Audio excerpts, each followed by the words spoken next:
अमानतुल्लाह खान के ऊपर ये 2 एफआईआर हुई थी। 2 एफआईआर पे ईडी की रेड हुई है। इन्होंने काफ़ी फ्रॉड किए थे। नंबर 1 फ्रॉड तो इन्होंने वक्फ पे किया। वक्फ पे जो वक्फ बोर्ड पर 32 इन्होंने अपॉइंटमेंट किए जो टोटली ही अवैध थे। इसके अलावा इन्होंने दूसरा उससे भी बड़ा जो फ्रॉड किया है वो ये किया, वक्फ बोर्ड की काफ़ी जगह इधर से उधर कराई, काफ़ी एडजस्ट कराई है, उसमें काफ़ी बड़ा अमाउंट लिया है। तो ये वास्तव में इनके मनी सोर्सेस थे और ये मनी लॉन्ड्रिंग में हुए ये करोड़ों अरबों रुपए का घोटाला है। नमस्कार, स्वागत है आपका एचटीवी न्यूज पर। मैं हूं आपके साथ शेरिन। दिल्ली में आम आदमी पार्टी सरकार की लगातार मुश्किलें बढ़ रही हैं। पहले शराब घोटाले में सांसद संजय सिंह की गिरफ्तारी और अब जिस तरीके से अमानतुल्लाह खान, जो कि अरविंद केजरीवाल के काफी ज्यादा करीबी विधायक है, अब उनके ऊपर भी ईडी ने मारा है छापा, वो भी मनी लॉन्ड्रिंग के मामले को लेके।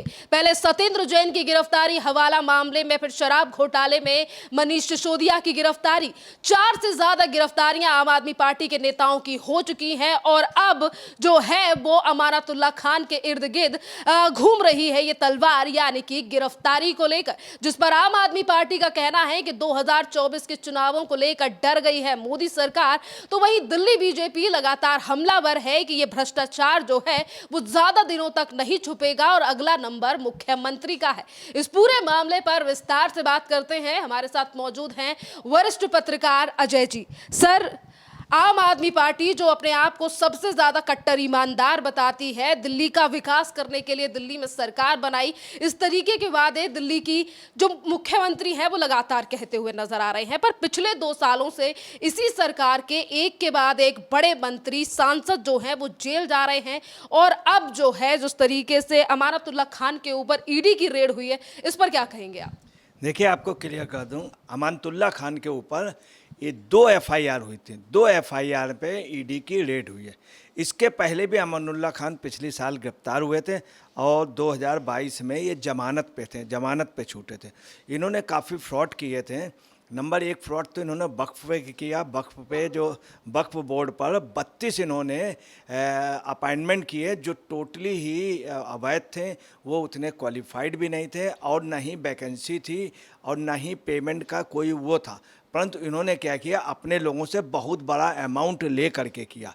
उसमें 2-3 लोगों ने कंप्लेन की, तमाम लोगों ने की। इसके अलावा इन्होंने दूसरा उससे भी बड़ा जो फ्रॉड किया है वो ये किया, वक्फ बोर्ड की काफ़ी जगह इधर से उधर कराई, काफ़ी एडजस्ट कराई है, उसमें काफ़ी बड़ा अमाउंट लिया है, बहुत बड़ा अमाउंट और करोड़ों रुपए का उस पर उसका वक्फ बोर्ड के और जो सदस्य हैं उसके अलावा वहाँ के मुस्लिमों ने विरोध किया, इनका बाइकआउट किया। इनका जब बाइकआउट किया तब उन लोगों ने कंप्लेन की और ये अपॉइंटमेंट इन्होंने जो 32 अपॉइंटमेंट किए थे इसका भी विरोध हुआ।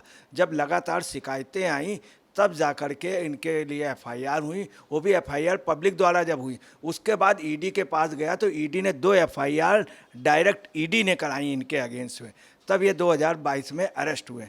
इसके अलावा आपको बता दें कि इन्होंने तमाम जगह किया। कोरोना काल पे कुछ रोहिंग्या के आने की और बांग्लादेशी आने की दिल्ली का पक्का इनपुट मिला। जब इनको मालूम हुआ तो ये तुरंत गए, उनको जाकर के कैश रुपया बांटा और उनको बसाया रहें अमानतुल्लाह खान ने जाके उसमें। जबकि उस समय ये पोजीशन थी कि कुछ लोग माइग्रेट होकर के यहाँ आ रहे हैं, यहाँ पे आने के बाद इन्होंने पूरा शरण दिया और उनको जगह जगह एडजस्ट करा दिया। तो ये अमानतुल्लाह खान का तमाम रहा। अभी उन्होंने भी कहा है, वीरेंद्र सचदेवा ने, बीजेपी के लीडर ने कहा है कि ये व्यक्ति संदिग्ध चरित्र का है और ये व्यक्ति शुरू से इसी तरह का फ्रॉड करता रहा। अब आपको बता दें, केजरीवाल के जो बेहद खास लोगों में 3 लोग में थे, उसमें अमानतुल्लाह खान थे और मनीष सिसोदिया थे और संजय सिंह। ये सभी लोग सभी लोग इस समय जो हैं वो आप समझ लीजिए सभी जांच के उसमें, सभी जेल वेल खेल के उसमें इन्वॉल्व हैं। और यही जो कहते थे कि मैं कट्टर ईमानदार सबके लिए गारंटी देते थे, वही आप समझ लीजिए कि उनके बाकायदे प्रूफ और सब वो मिलने के बाद 32 अपॉइंटमेंट के बाद तब इनके पास ईडी ने छापा मारा। अब आपको ये बता दें, केजरीवाल की है क्या प्लानिंग, सभी को जेल भिजवा करके ये अपने को साबित करेंगे ईमानदार हैं और ये ख़ास तौर से इन्होंने अपने जो करीब आए थे इन सब को हटाने की योजना बना ली, इसी तरह से निपटाए जाने। इसमें केजरीवाल की भी अंदरूनी सहमत है ताकि ये ईमानदार रहें, लीडर बने रहें, ये अपनी बी और सीरीज़ को आगे कर लें। सर, इसी के साथ सवाल ये भी उठता है कि जिस कौम को लेकर आम आदमी पार्टी लगातार बयान देती है, उसी जाति यानी कि उसी धर्म को ठगने का काम किया जा रहा है कि वक्फ बोर्ड में रहते हुए, अध्यक्ष रहते हुए जब अमानतुल्लाह खान के ऊपर कई आरोप लगे हैं, एसीबी यानी कि एंटी करप्शन ब्यूरो ने जो है वो गिरफ्तार किया था अमानतुल्लाह खान को 2022 में, अब ईडी जांच कर रही है। उसके बावजूद भी वक्फ बोर्ड के अध्यक्ष पद से क्यों नहीं हटाया था अरविंद केजरीवाल ने अमानतुल्लाह खान को? तो क्या आम आदमी पार्टी की मिलीजुली भगत है इसमें? देखिए, निश्चित तौर पे मिलीजुली भगत है। ये केजरीवाल गए थे, खुद सजदा करने गए थे। जिस समय ये गए थे बुखारी जी की फैमिली के पास, तो उन लोगों के पास जा कर के इन्होंने उनसे वायदा किया था कि हम आप लोगों की मांगें और यहाँ पे ख़ास तौर से आरक्षण और कई चीज़ों में हम देंगे, आपको सुविधाएं देंगे। मगर उन्होंने जामा मस्जिद के जो सबसे बड़े वो होते हैं उनके हिसाब से नहीं, उन्होंने इनका अमानुल्लाह खां का विरोध भी किया था और उनके परिवार अमानतुल्लाह खां की शिकायत भी की। उसके बावजूद भी केजरीवाल जी का, चूँकि केजरीवाल ने इनको संरक्षण दिया था, जबकि एक से एक अच्छे लीडर थे, एक से एक अच्छे लीडर आप में थे, मुस्लिम लीडर, उनको नहीं, चूँकि ये सिस्टम में थे और केजरीवाल तक ऊपर तक। दूसरी आपको बता दें कि ये उन नेताओं में थे कि जिन्होंने आप पार्टी को सरसब्ज करने के लिए और चुनाव पे, पंजाब वाले चुनाव पे बहुत बड़ा यहाँ से व्यवस्था भेजी थी और गोवा वाले चुनाव में, गुजरात के चुनाव में अमानतुल्लाह खान ने व्यवस्था भेजी। तो ये वास्तव में इनके मनी सोर्सेस थे और ये मनी लॉन्ड्रिंग में हुए, ये करोड़ों अरबों रुपए का घोटाला है। और अभी लैंड वाला घोटाला जब खुलेगा, अभी उसकी वैल्यू नहीं आंकी गई, क्योंकि जो वक्फ की ज़मीनें हैं उनकी वैल्यू नहीं अभी आंकी गई। जब वह कॉमर्शियल रेट या बाहर के रेट से देखी जाएगी तो ये आपको बताना है अरबों रुपए का बहुत बड़ा घोटाला। सर, ईडी आज अगर छापेमारी कर रही है तो चीज़ें ये भी सामने आ रही है कि ईडी ने अगर ये छापेमारी की है तो जिस तरीके से वक्फ बोर्ड की ज़मीन को किराए पर दे दिया गया, कुछ ऐसी नियुक्तियां की गई यानी कि जात पात कर जो है वो नियुक्तियां, जो अपने रिश्तेदारों को नौकरियां दी गई, इस तरीके के आरोप जो हैं वो अमानतुल्लाह खान के ऊपर लगे हैं।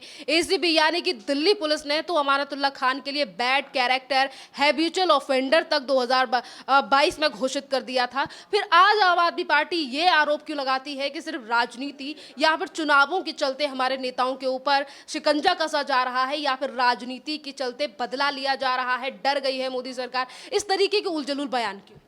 देखिए, ऐसा है कि इनके लिए एक चुटकुला भी वहाँ बोला जाता है। बीसी का इनका बाकायदे बैड कैरेक्टर हुआ था।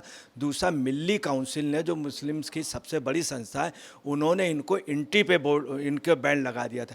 इन्होंने शिया हजरातों के लिए भी बड़ा गंदा कमेंट्स किया था।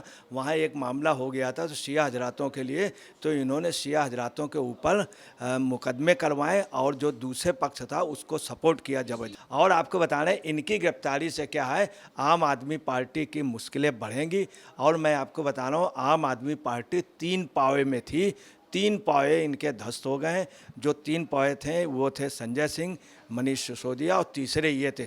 तीनों पाए आपको बताना टूट गए। अब आम आदमी पार्टी की मुश्किलें बढ़ेंगी। आम आदमी पार्टी का दफ्तर सीज होगा, पार्टी का सिंबल सीज होगा, पार्टी सीज होगी, निश्चित तौर पे आप देख लीजिएगा।